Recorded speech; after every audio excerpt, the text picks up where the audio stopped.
let's greet each other. Say hello, hi next to you, behind you or in front of you.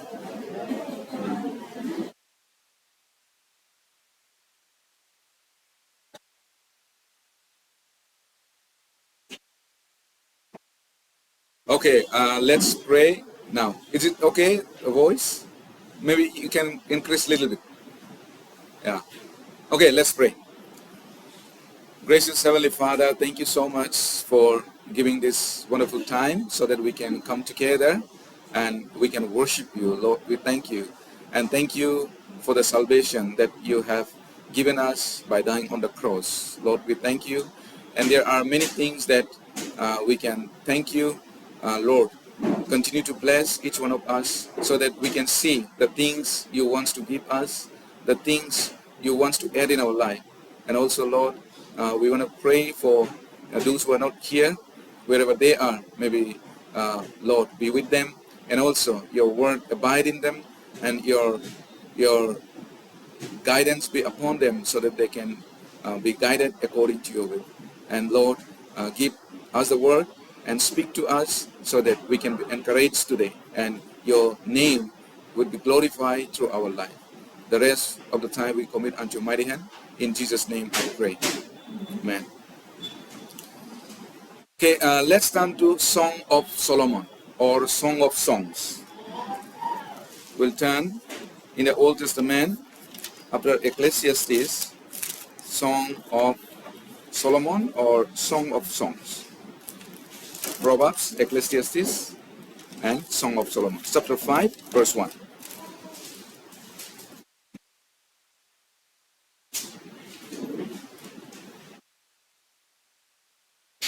Song of Solomon, chapter 5, verse 1. If we found, shall we read together? Let's read. I have come to my garden, my sister, my spouse. I have gathered my myrrh with my spice. I have eaten my honeycomb with my honey. I have drunk my wine with my milk. Okay, may God bless each one of us through reading His holy word. Because Song of Solomon is you can find poetry word. It's difficult to understand, but we can see the life of Jesus and the love between Jesus Christ and the church.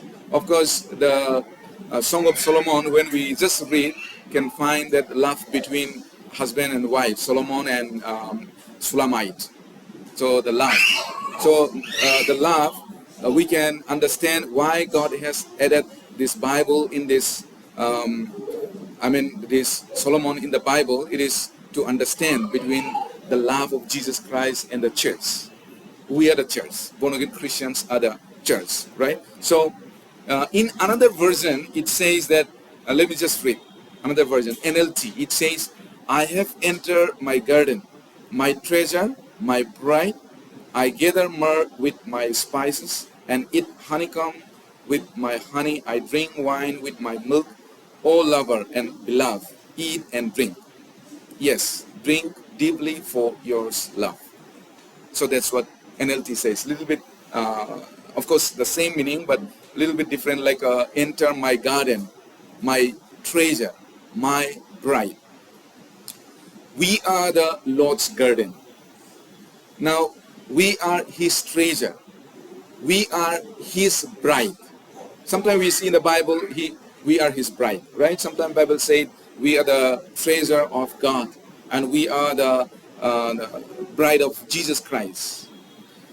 Song of Solomon is, as I said, about the intimate love between husband and wife. And King Solomon represent Jesus Christ, and Sulamite represent the church. Here it says, I have entered my garden. That means we are the garden of Jesus Christ. Now, people make a garden. What is the reason why they make the garden? For their own benefit, right? For their own profit. Maybe they expect fruit. They want to enjoy the garden. Maybe they make a garden flower garden for what? For their own glory. Because when the flowers blooms and it makes beautiful and surrounding, it makes beautiful, right? Their houses make so beautiful by the flower.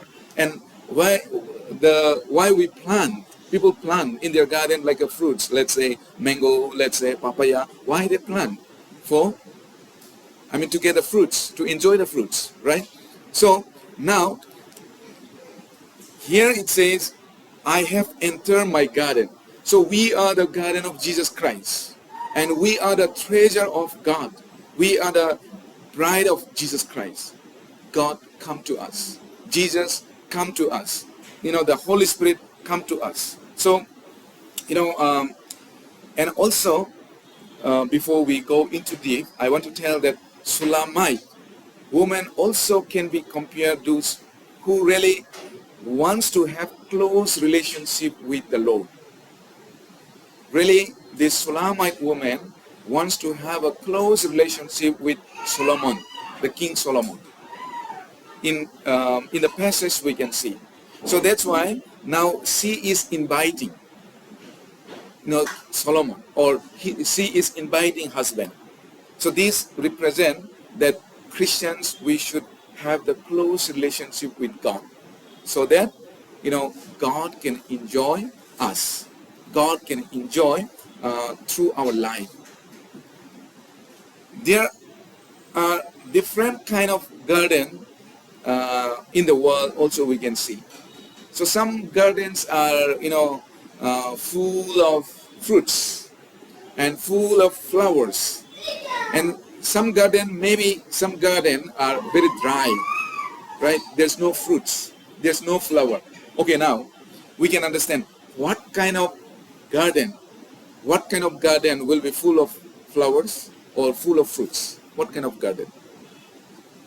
The garden which can get the water easily, right? But the garden which doesn't get the water, then that garden can be dry. That garden, if it is dry, that can be fruitless, or that can be flowerless, right? Sometimes now the season is very hot, and water scarcity is all over in Bangalore, right?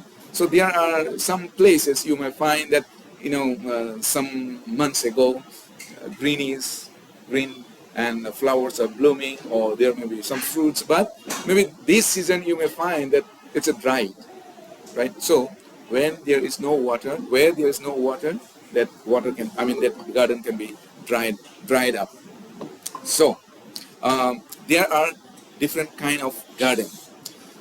Some are very beautiful and some can be dry. So now we can think what kind of garden we are.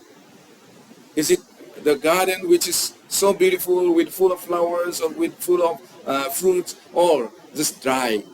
If we are dry, then God cannot enjoy in us. Dry means spiritually dry. Spiritually dry means we cannot do anything for the Lord. We don't think anything for the Lord. Just we think for the things of the world. That's all. Then we are spiritually dry. And if we are dry, God cannot enjoy in us. We are just like we cannot enjoy in the dry garden. Unbelievers are like the garden which is completely dry, and they have no hope to be watered. There's the unbeliever's future, because they have no hope. One day, where they will go? They will go in eternal hell. And in eternal hell, you remember the rich man. He was even tormenting. He was longing for the drop of water, right? He was asking Lazarus. So, unbelievers' future is they have no hope to be watered. So they will be consumed by fire when Jesus comes back again.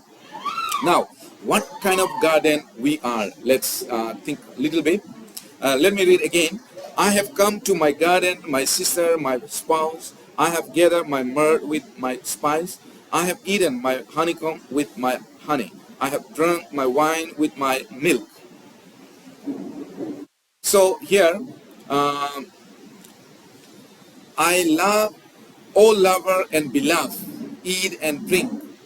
The beloved is Jesus Christ.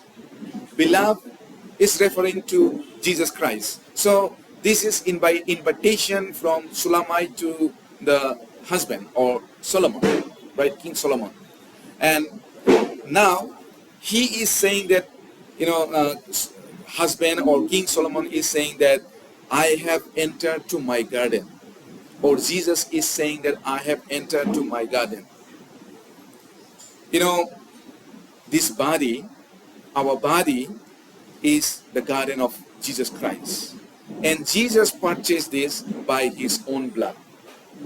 He gave his blood to make his own our body. 1 Corinthians chapter 6, verse 19 and 20, there it says that we are purchased by his blood. We are not our own anymore, but we are the Lord's, because he purchased you. He purchased us. If you are truly saved, he purchased us. So why he purchased us? He wants to enjoy. He wants to enjoy in us. Why we purchase something? We want to do something. We want to enjoy, right? You buy the ice cream, you want to eat, you want to enjoy. You buy the AC, you want to enjoy, right? You buy everything with the money. You spend the money for yourself. So the Lord purchased us. And why we are created in this world? Why God created us? We are created to be with the Lord. But because of Adam's sin, we cannot be with the Lord anymore. And where the Lord is, there is no sorrow, there is no pain, and everything is perfect.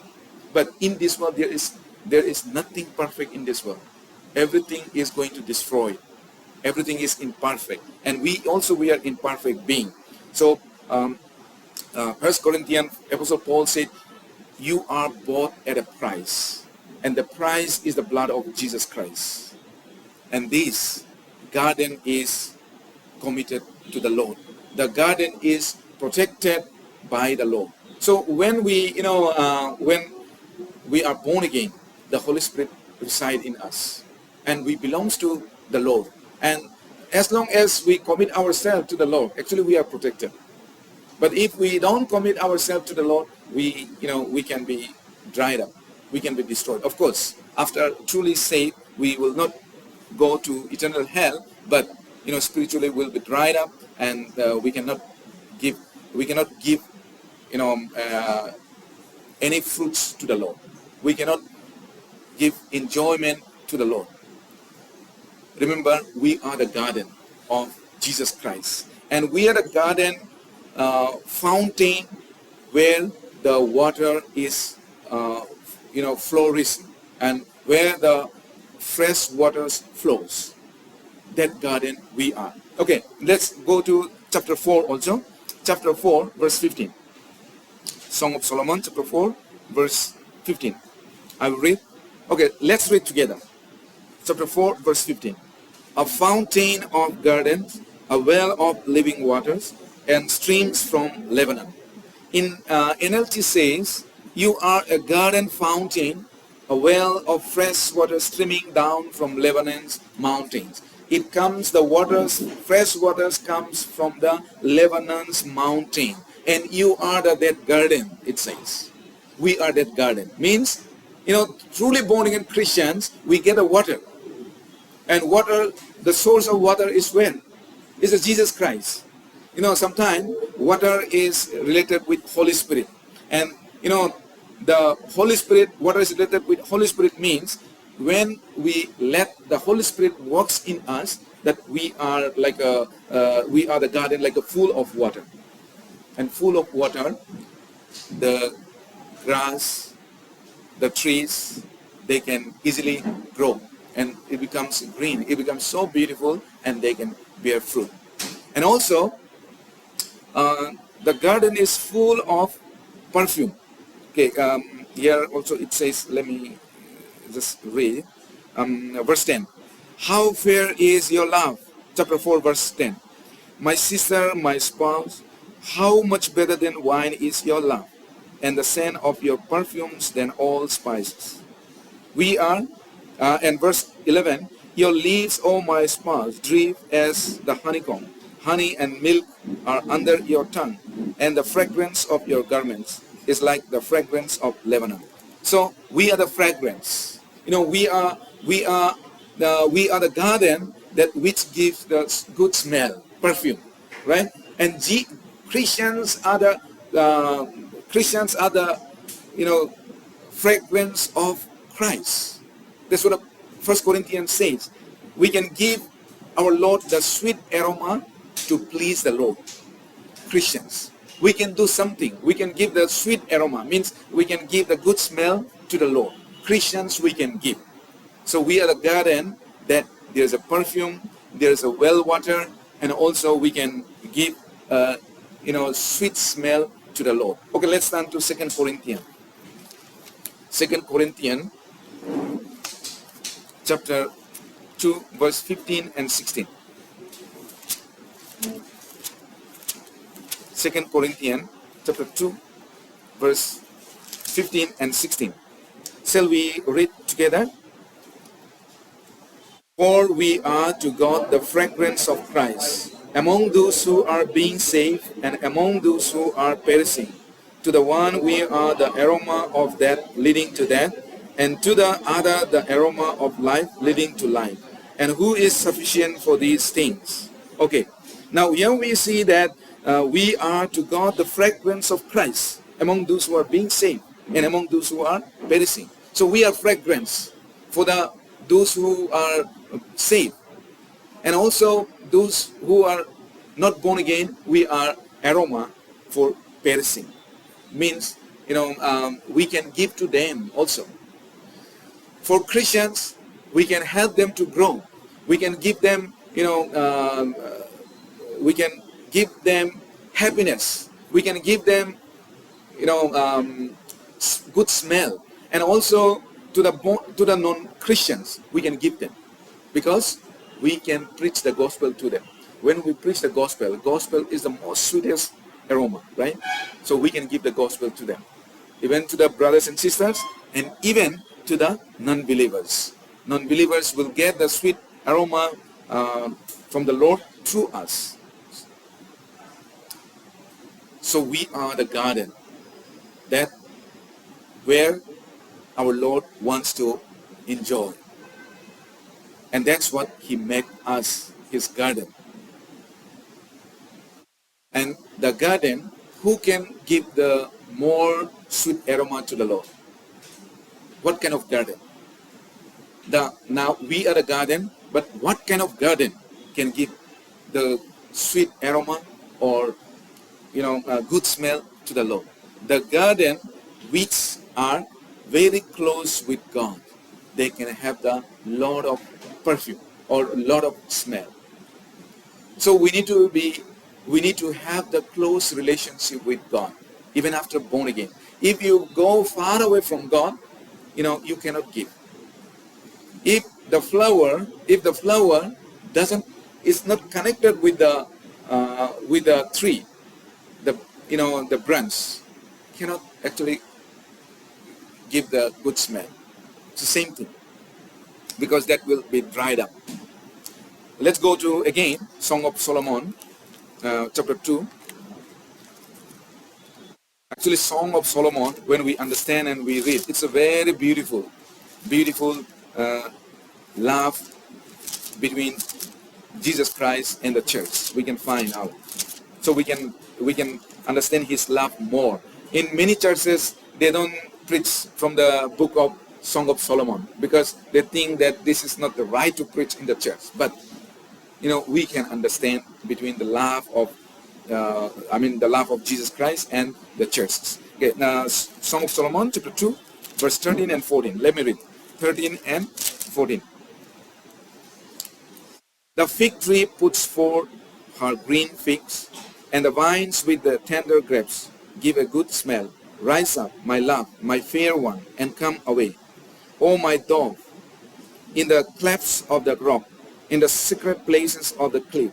Let me see your face. Let me hear your voice, for your voice is sweet and your faces are lovely. So here it says that, another version it says, a good, give a good smell. Here also it says, give a good smell. And your voice is sweet and your face is lovely. Right? Your voice is sweet. Our voice for God, our voice is very sweet. When we are connected with the Lord, it becomes sweeter because we receive from Him, we learn from Him, we get from Him. And also we can give a good smell when we are close with the Lord, when we are connected with the Lord. When we are close with God, we can give the fruits. We can give the good smell. Now, there can be two kinds of fruits in the garden. Always, two kinds, right? And for Christians, we can give the two kinds of fruits. Now we are the garden of Jesus Christ. We can give the two kinds of fruits. One is inner fruits, Bible talks about, and the other is outer fruits. Okay, we can give. Now, what are the fruits, inner fruits that, when Jesus come to us, what are the inner fruits? When the Holy Spirit enter into us, we read that I enter into my garden. So Jesus entered in our garden. His garden. We are His garden. And when He enter, we give, the garden give inner fruits. And what are these inner fruits? Okay, let's go to Galatians chapter 5, verse 22 and 23. I think we all know, right? Galatians chapter 5, verse 22 and 23. Galatians chapter 5, verse 22 and 23. Shall we read together? 22 and 23. But the fruit of the Spirit is love, joy, peace, long-suffering, kindness, goodness, faithfulness, gentleness, self-control. Against such there is no law. Okay, this is the inner fruits. The fruit, if you read the fruit of non-believers, 19 to 21, you will find. Those are the uncleanness, fornications, hatred, murder, contention, jealousies, all those kind of. Those are the non-believers' fruits, inner fruits. And for Christians, they are the garden of Jesus Christ, and we bear, we bear fruit, and this is the inner fruits. Means it changed our heart. Before we hate, but now we become, the love enter in us. So we learn how to love each other. We learn how to love our enemy, and we love our Lord, right? So all is about a love, and Jesus is love Himself. And also joy. It comes to joy. We maybe no matter what happened in our life, still we can maintain this joy. Joy is there because our names are written in heaven. And also the peace comes to us, and we can have patience. Many times we are impatient, but when Jesus comes, when the Holy Spirit enters into us, we can have patience. And kindness, we can be kind to others. Kindness enter to us. Our Lord is kind Himself, and when we receive Him, we can be kind to others. Means even though you may not practice outside, but still that kindness comes to inside, right? Or I must be kind to others. That kind of conscience comes to in us, and we start learning faithfulness and gentleness. We become a gentle, and we can self-control. Now, what are the outer fruits? These are actually inner fruits. What are the outer fruits? Outer fruits are, we can say that, evangelism. What do you think the love of Jesus Christ you put into practice outside? So you want to give the love of Jesus Christ to others, or you love others. So what is the greatest love? Greatest love is the love of Jesus Christ. So you want to give to others people. So even though you may give the food to other people, but if you don't evangelize to that person, it is not actually, you don't give the true love to that person. So the true love is the love of Jesus Christ, the love of God. So we, we try to evangelize the people. We try to save the people. We try to, we have a heart, we have a desire to save other people. That's why, we, even though sometimes, it's not easy to evangelize other people. Is it easy? Sometimes maybe they may say that, whom you try to evangelize, they may say that, okay, mind your own business. They may say, or they may mock you, or they may make fun of you, but still we do that. And sometimes they may hate you. Sometimes they may try to kill you. Many Christians are killed, right? Many are killed in early churches. Even today, many are killed. But still they continue. Why? Because they have a desire to preach the gospel. They have a desire to share this love to them. And when somebody got saved, there's the fruits of Jesus Christ. That's the fruit that we can give to Jesus Christ. There's the fruit that we can give to God when we can save someone. Through me, if somebody got saved, there's the fruit that we can give to the Lord. Okay, Romans chapter 16, verse 5. Romans chapter 16, verse 5.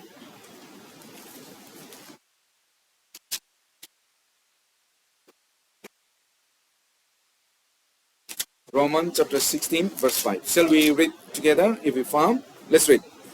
Likewise, greet the church that is in their house. Greet my beloved Epaphras, who is the first fruit of Achaia to Christ. So we see here, who is the first fruit of Achaia to Christ. So this Epaphras is the first fruit through the evangelism. So that's how we can give the fruits to the Lord, when we can save someone through my evangelism, through my hard work.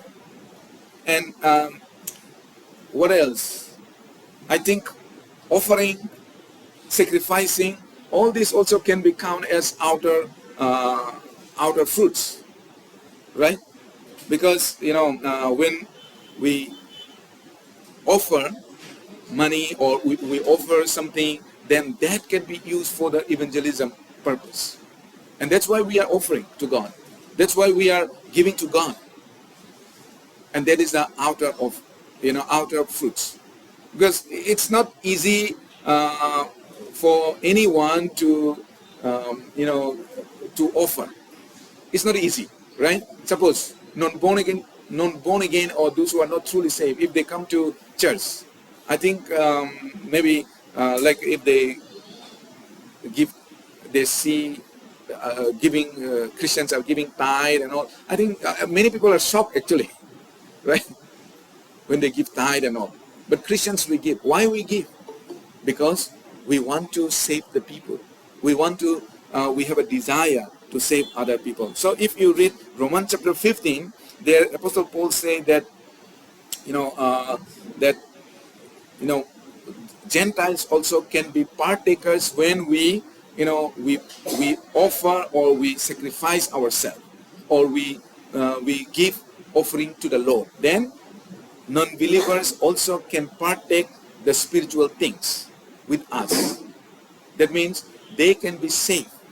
Of course, gospel is free, but in order to take the gospel, we need something. We need to go. We need to many materials, or we need to rent this chairs, right? Many things. Someone says like this, water is free. Now these days, of course, water also we have to buy. Of course, water is free. But in order to, even though water is free, if you want to give to others, you cannot just give the water, right? You have to give the water with the bottle, with the glass, and we have to buy the glass. So gospel is free. But in order to preach the gospel, we need some things to carry the gospel. So when Apostle Paul was preaching the gospel, he go from here to another place, like he's asking always the offerings. Okay, anyway, that also can be outer fruits. And all the good works for God is a kind of outer fruits. all the good works, what we do, whatever, maybe you wash the toilet, you clean the church, or you come to the church, or you do something, everything is like a good works that is outer fruits, which are inside that comes out. First, inner fruits, then it comes out. Ephesians chapter 5, verse 9. Let's turn to Ephesians chapter 5, verse 9. Ephesians chapter 5, verse 9. Shall we read it together? For the fruit of the Spirit is in all goodness, righteousness, and truth. So here we see that for the fruit of the Spirit is in all goodness, righteousness, and truth. So all the good works is a fruit, outer fruit. All the good works that Christians does, these are outer fruits. It comes out. Because we think good, Christians, when we are connected, the inner fruits come more, and that fruit grows and it comes outside. Let's go back to Song of Solomon, chapter 5.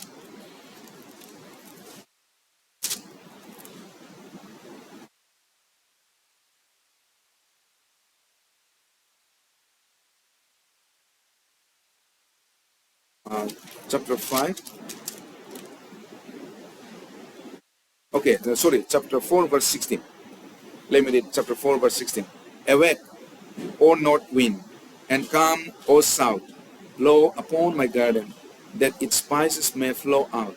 Let my beloved come to his garden, and eat his pleasant fruits. So this is the Sulamite who said, or we can say, this kind of heart Christians should be. We should invite our Lord. Let my beloved King come. So beloved, I told you in the beginning, beloved is represent Jesus Christ.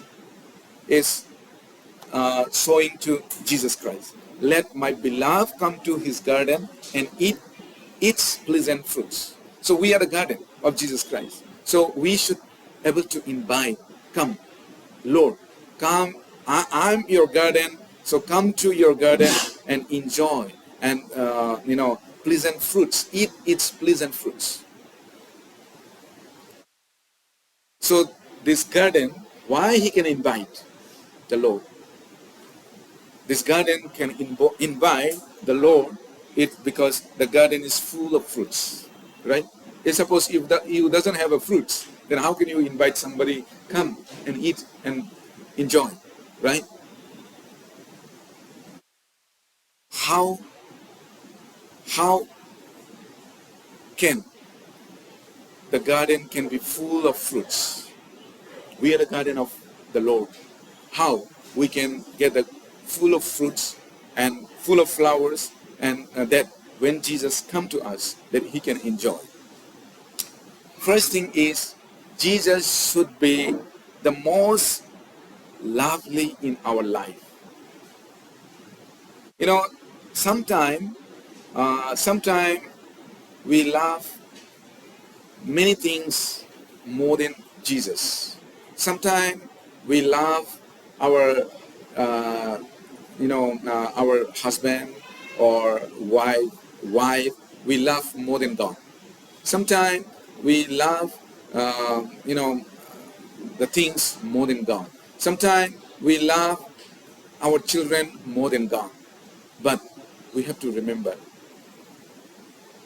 why we get married. What is the purpose of marrying for Christians?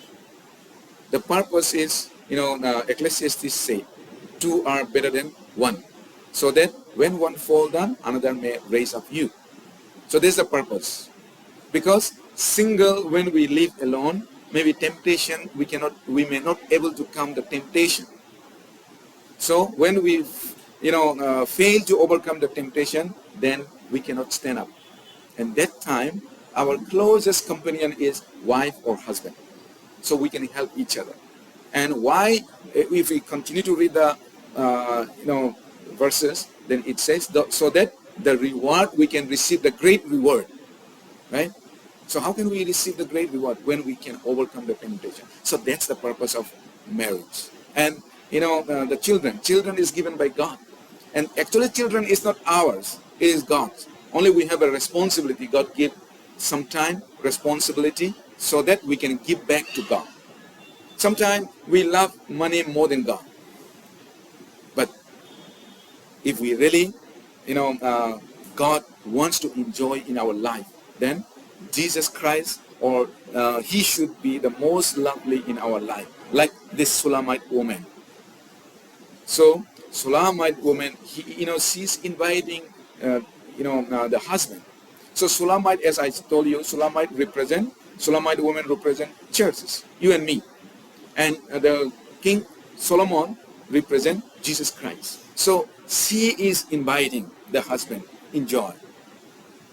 So likewise, we have to invite our Lord Jesus Christ. So now, if you are living in sinful way, can you invite Jesus Christ? No. I think when you pray also, it's not really like a hindering. Right? When you pray, you cannot pray properly. Suppose you cheat someone, can you pray, Lord, bless me? I don't think so. You can pray that. Maybe your heart will not allow you to pray that. Right? When you live in sinful way, you cannot do that.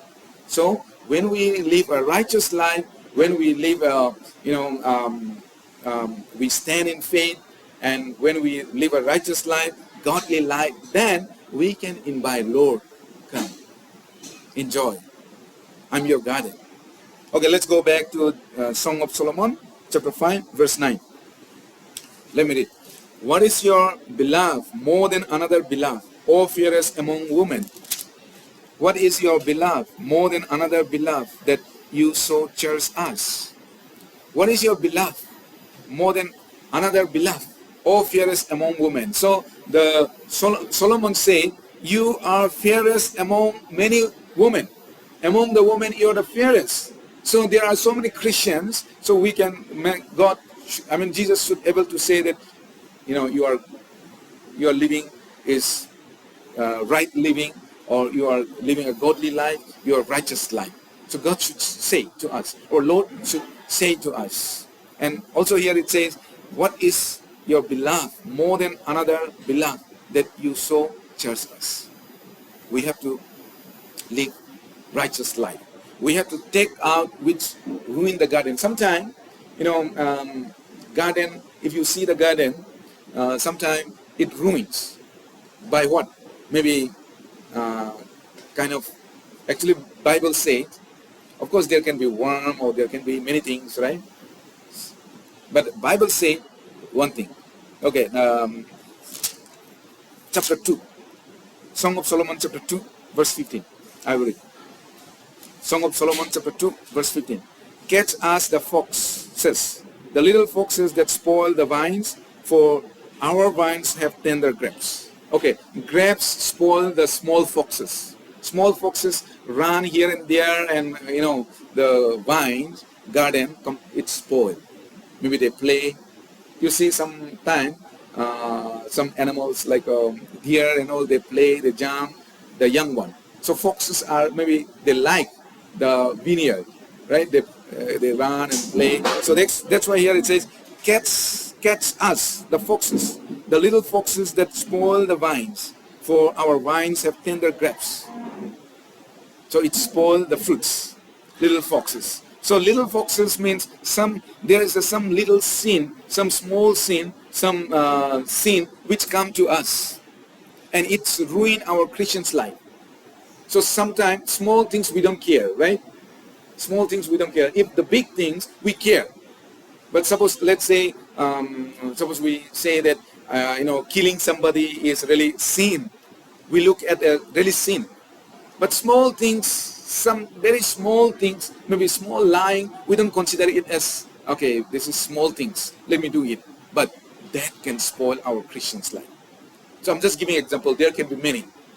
There can be many things, small things, maybe in the smartphone or in somewhere you can be. But that small things can ruin our Christian's life. So that small things, we should throw it out.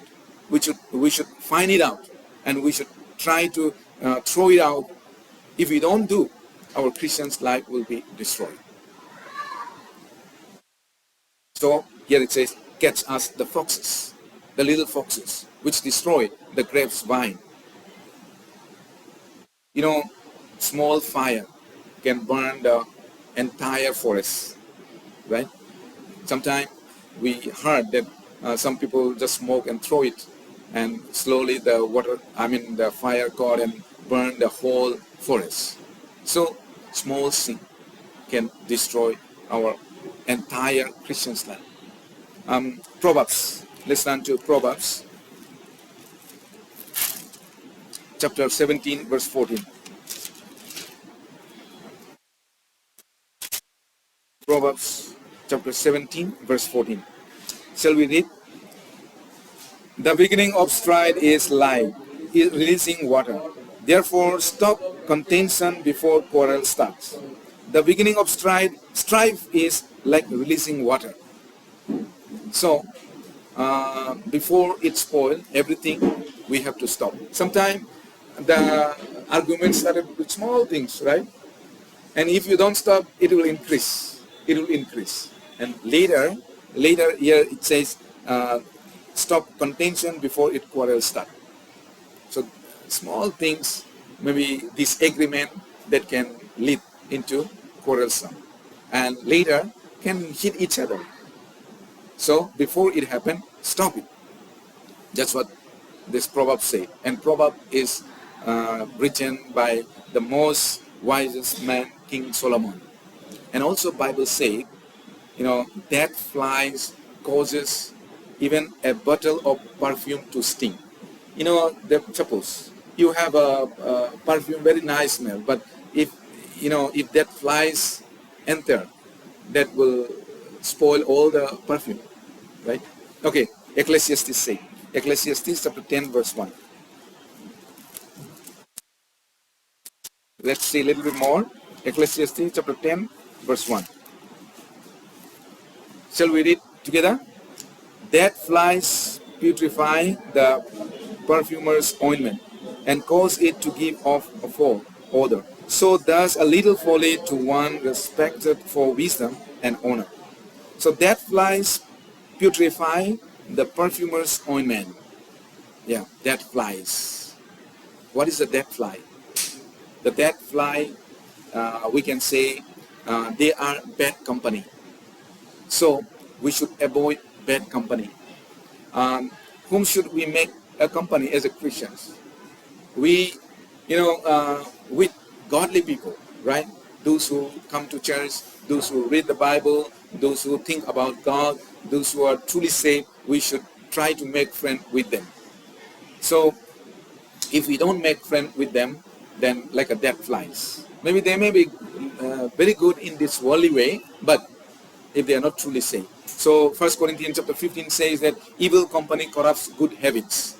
Evil company. So we have to, try to come out from them. And also we have to make friends to those who really fear God, to those really who loves God. Otherwise, we also will be corrupt. Okay, let's see some scripture a little bit more. Hebrew chapter 12, verse 1. Hebrew chapter 12, verse 1. I will read.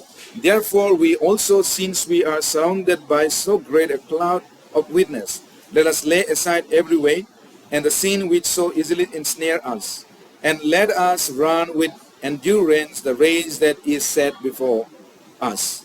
So Apostle Paul said here, let us lay aside every weight and the sin which so easily ensnare us. The sin which take away us, let us lay aside. Let us keep away.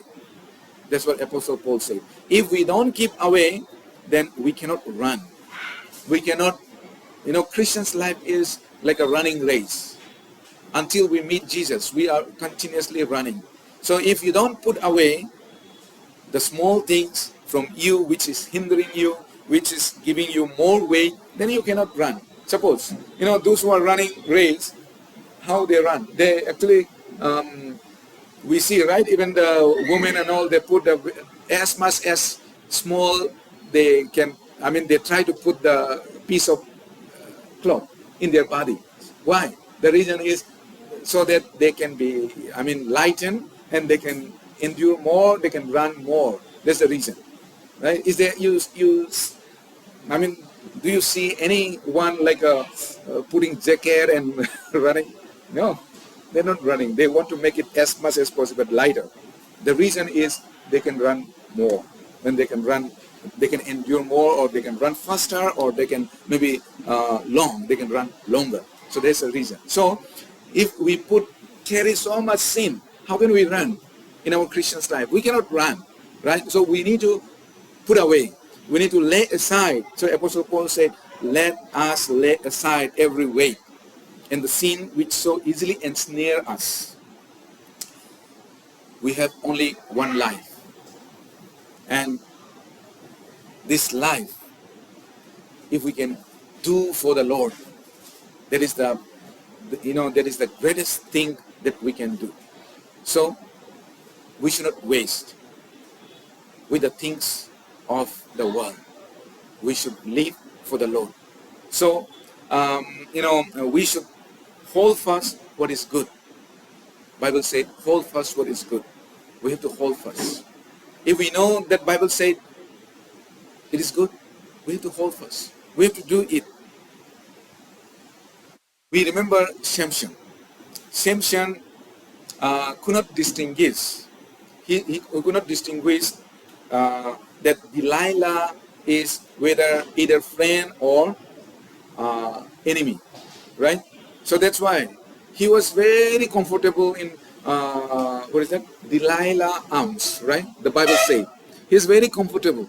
He's very happy. But what happened at the last? He becomes so terrible, so miserable, right? Because his eyes are plucked out, 2 eyes are plucked out, and later, of course, he killed Philistines, and he died. But before he died, he became so miserable because he could not distinguish good friend and enemy. So sometimes in our Christian's life also, sometimes people cannot distinguish, and they think everyone is friend. No, everyone is not friend. Satan is working through non-believers. So when we make friend, when we live with them, of course we have to live with them because we are not out from the world. We have to live, we have to eat, we have to stay in the office, in the schools. We have to stay with them, but we have to be very careful. So we should not be taken away by them, like Samson was taken by the Delilah. No, we should be careful. So why Delilah let Samson sleep very comfortable on her arms? It is because she wants to sell him to Philistines, right? And because of money. So that's the heart of the non-believers. And this is dead fly. Okay? And Jesus gathered all the sins of the world, and he took upon him and suffered so much and died on the cross. Why he did so? He wants to enjoy the fruits. We need to bear fruits. So John chapter 15 also say that we are cleansed. So we need to abide in Jesus. When we abide in Jesus, we can bear fruits. So the reason is why he's saying the fruits again and again, because he wants us to bear fruits. In order to bear fruits, we need to preach the gospel, and in order to preach the gospel, we may need to sacrifice. Without sacrifice, we cannot preach the gospel. Christians, we need to sacrifice. Christians, we need to cultivate. If we don't cultivate, then how can you sow the seed, right? Even though you sow the seed, it doesn't grow. So when we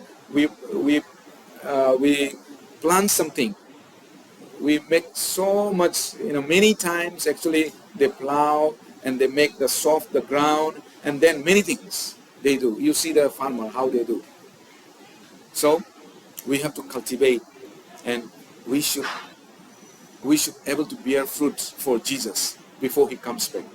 When he comes back, so that he can enjoy. We can say, come the Lord, come Lord, come in my garden. I'm your garden, enjoy. So we can say that. Farmer, they work so hard. For what? Hoping for fruits. And if they don't get fruits, how sad they will be, right? If they don't get the fruits, actually, they feel so sad. So that's why sometimes you see some newspaper, they work hard so much, and even maybe they invest some money to get the fruits, but because of the flood, or because of the too much rain or too much heat, they dried up and it's gone. So some farmer, they commit suicide. I think we see often newspaper. Why they do? Because they hope for the fruits, but when they don't get, they feel so sad, it's unbearable. Of course, Jesus will not do that, but Jesus will be very sad. I saved this person, but he's not able to bear any fruits. So we make him sad. And we will not have that, that goods, Lord, come and enjoy. We will not able to say that if we are not doing anything.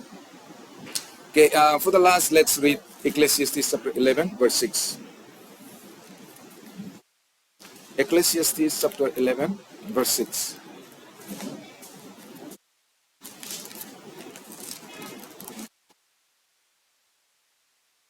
Shall we read together?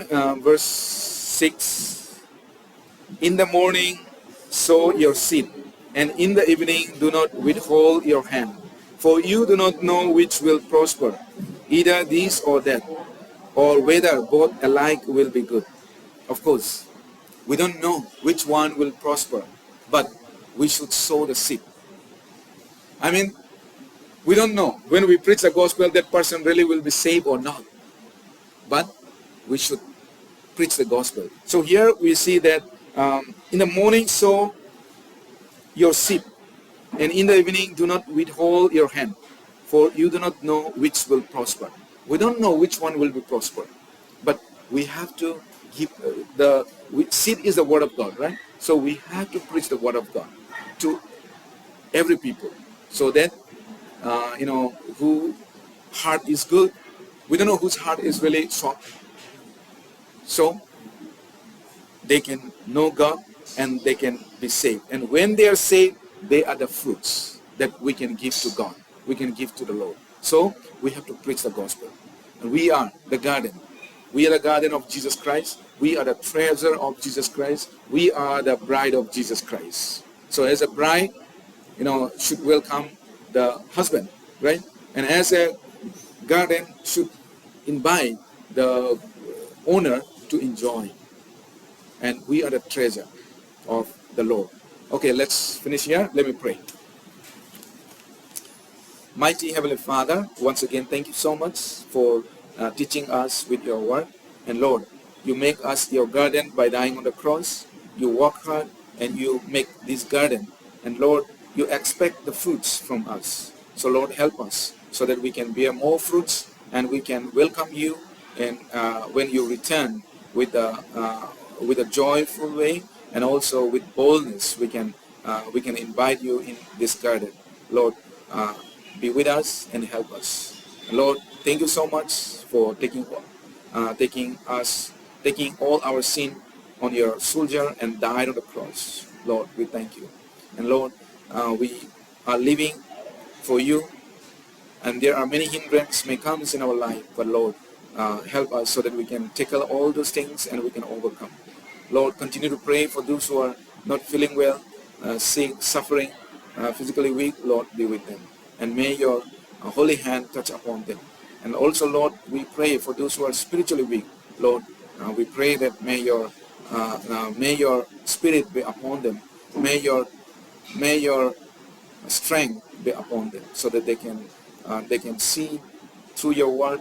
They can see through your vision that you are the one who take care of everything, and they can be strengthened spiritually. Lord, also continue to pray for here and there our Christians and the leaders are preaching the gospel, those who are preaching the true gospel, Lord, be with them, and may your strength be upon them. Thank you so much once again, and we give you glory and honor. In Jesus' name I pray. Amen.